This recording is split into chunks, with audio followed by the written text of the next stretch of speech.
Welcome back to the second lecture over microbial life. In this lecture, we're going to talk about what is a prokaryote, how are they classified, and some of their typical structures that can be found in prokaryotic cells. So prokaryote is described as a single-celled organism that's lacking a nucleus or any other membrane-bound organelles. So here we see our protocell, very simple cell, phospholipid bilayer, just like all cells today, some genetic material, and likely some simple proteins. And then there are two categories of prokaryotes. So prokaryotes were once classified into one domain under eubacteria, and now they've been split into two separate domains. So they used to be called eubacteria and archaeobacteria. Now we're just going to call them bacteria and archaea. They're very similar in the way they look and their appearance, but they have a lot of molecular differences that have led scientists to believe that they're quite different from each other and that archaea are likely more closely related to eukaryotic organisms, such as ourselves, than they are to bacteria, which can be a little bit hard to see because they're little tiny microorganisms, and so they look very similar, but it's the molecular stuff that counts. So prokaryotes are the oldest living organisms, like we said. Here's the domain bacteria, and here's your archaea. And if we see this phylogenetic tree of life, archaea share a more recent ancestor with eukaryotes than bacteria do with eukaryotes. So here's us, the animals, and fungus, plants, and then all these protists. Notice how the living world is dominated by microscopic life. There is a great, there's way many species, more species of prokaryotes than there are eukaryotes, and likely even more that we have not yet discovered. The problem with discovering prokaryotes is that in the lab we have to be able to grow them, and using DNA technologies by sampling soil and ocean water, lots of DNA has been discovered belonging to prokaryotes whose species have not yet been seen or even grown in the lab. So it's estimated there could be hundreds of thousands, if not millions more species of bacteria that we don't even know. And that should be interesting to you because bacteria are used in everyday products from life, from our food to our medicines. They live inside of us. There's more bacteria cells inside of us than there are our cells inside of us. So the more we can know about them, the better our lives could be. So microbiology is a very active field trying to discover all these unknown bacteria. So here's a diagram comparing bacteria cells and eukaryotic cells. What I like about this diagram that you don't often see is the scale. Prokaryotes are quite a bit smaller than eukaryotes. Sometimes they're shown as the same size side by side just for clarity of structures, but it really gives the misconception that they're the same size. No, bacteria are really tiny, and eukaryotic cells can be really big on a microscopic scale. So here we see some important similarities and differences. So both bacteria and archaea, they're microscopic. They have one main circular chromosome found in the middle, kind of free floating in their cytoplasm, no nucleus. They're involved in nitrogen fixation, so just they can do some similar stuff. But the biggest difference are the molecular differences. So bacteria is often distinguished by its cell wall. And bacteria, the domain, all of those bacteria have peptidoglycan in some arrangement in their cell wall. Archaea do not have peptidoglycan. They have other structures such as polysaccharides, other types of starches, but they lack peptidoglycan. So that was an easy way to divide them into these two different domains. Archaea are not photosynthetic. Some of them do not respond to the antibiotics that we use on treating diseases. But you can also think that bacteria are what we're used to, that lives in us. So bacteria are found mostly in what we think was normal environments in our bodies, in the soil, on surfaces, and archaea are typically found in more extreme environments. So we'll see. So the cell wall is the biggest thing that you should remember. Like as far as the testing here and assessments, how do you determine the difference between bacteria and archaea? Well, the cell wall. Bacteria have peptidoglycan and archaea lack peptidoglycan. So our bacteria and archaea have similar internal structures. So here is our bacteria cell. Notice we have these long flagella, that's for movement. And then from the inside of the cell, there's a large circular chromosome. It looks like a big wound up ball of rubber bands, but it's one circular chromosome that's just kind of bunched up. And it's found in the center of the cell, kind of just hanging out in the cytoplasm. But that localized area where it's found is called the nucleode region. So it's right here. And then the cell itself is filled with cytoplasm, just like eukaryotic cells and archaea. And then there's a cell membrane. Every living thing has a cell membrane. Everything is made out of cells, and every cell has a cell membrane or a boundary. Outside of that cell membrane is a cell wall. And remember, with bacteria, that cell wall is made out of some sort of arrangement of peptidoglycan. And then outside of that cell wall, many bacteria have a coat, an outer capsule or coat that protects the bacteria. Also inside the cell, little tiny organelles called ribosomes. If you remember from first semester, ribosomes are the organelles that create proteins. And we see some characteristics and some traits that have been that occurred in bacteria first, like DNA, ribosomes, cell membranes. These traits were highly conserved through evolution, and we have very similar characteristics today in eukaryotic cells.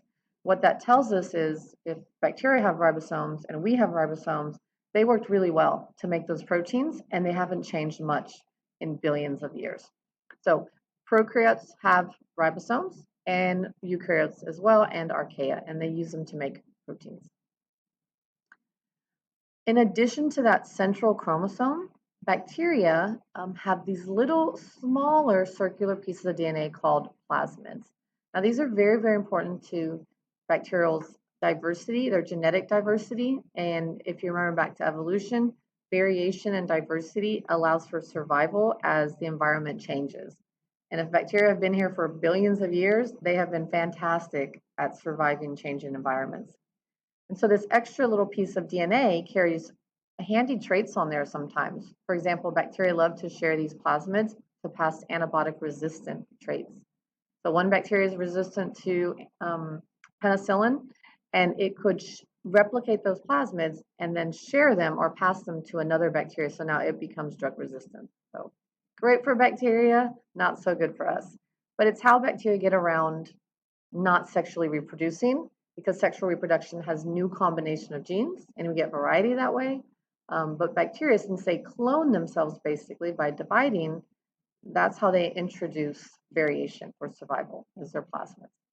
So nucleoid, where that the main chromosome is found, ribosomes make proteins. We all have ribosomes. And plasmids, how they store extra DNA, extra traits. So we talked about the cell membrane already, the exterior structures, and the cell wall. And then how do they actually share those plasmids? Well, there's these little projections that we see here coming off of the cell, and those are called pili or pilus. And those serve a couple of purposes. They allow cells, bacteria cells, to adhere to surfaces. So it allows them to have like an anchor, and they can set up little mini communities that they can anchor in a spot. And then also those pilus can grow from one bacterial cell to another and form a little sex pilus. And the sex pilus is formed to pass plasmids. So it's like they cut their chromosome, they shuttle it through that pilus, and then the second cell receives that additional chromosome. So they don't actually lose their main chromosome that codes for how to make a new bacteria, but they can share that extra DNA. Great for bacteria. We also saw the flagella here, and the flagella is a very long protein filament which is attached inside the cell membrane and the cell wall, and it's anchored to motor proteins.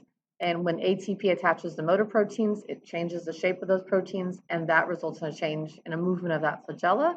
And bacteria have various means for motility, and a flagella is one of those ways. They can whip their flagella around and propel themselves forward.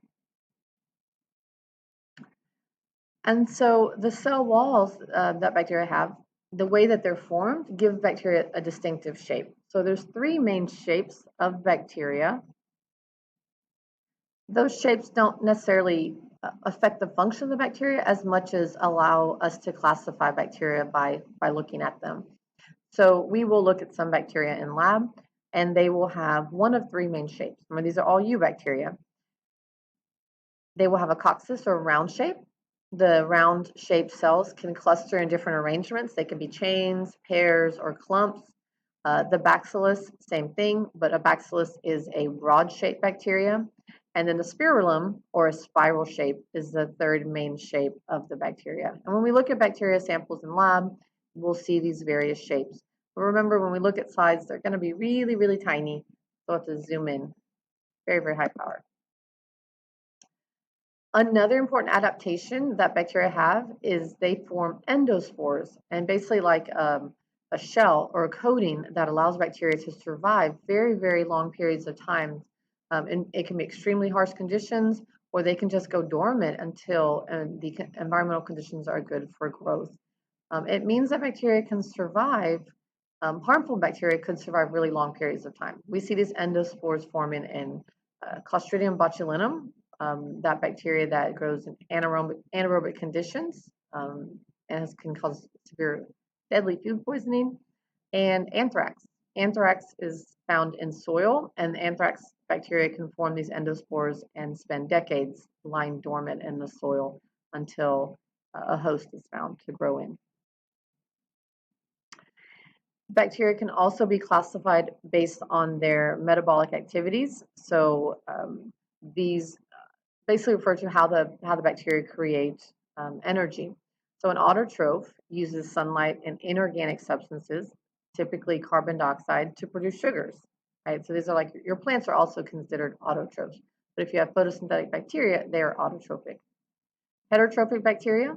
So this bacteria would get energy by consuming other substances. For example, anthrax would grow in a host, an animal. So they have to take in their nutrients. We are heterotrophs as well. A phototroph is going to derive energy using the sun and inorganic substances. A chemotroph is going to derive energy from chemicals. So the bacteria that live, say, in the bottom of the ocean near the volcanic vents, they can use sulfur to produce organic substances and then create energy.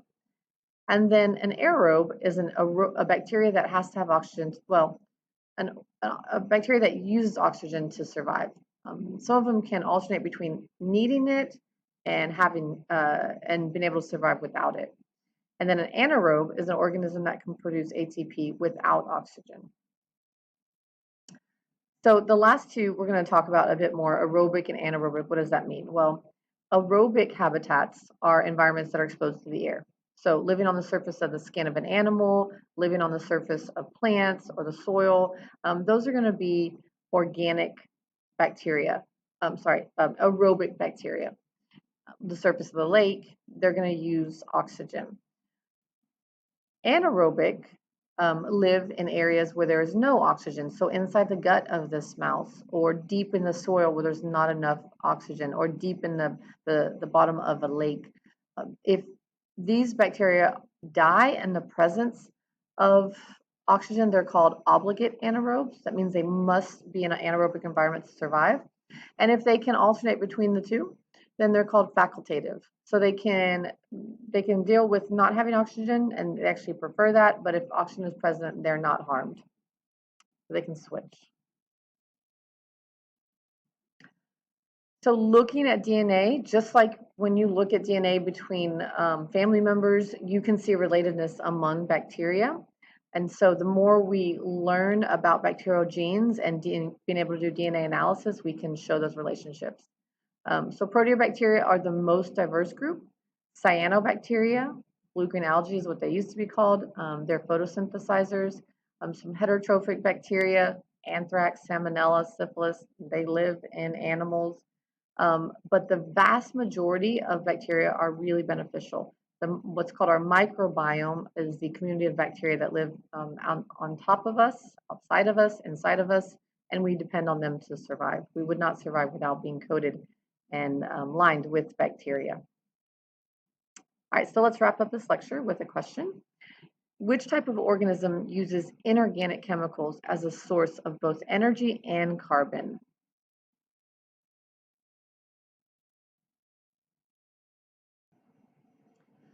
So the answer is chemoautotroph. So they are making their own energy, making their own organic compounds from chemicals. All right, that wraps up this lecture. Hope that was helpful, and we'll see you in the next lecture.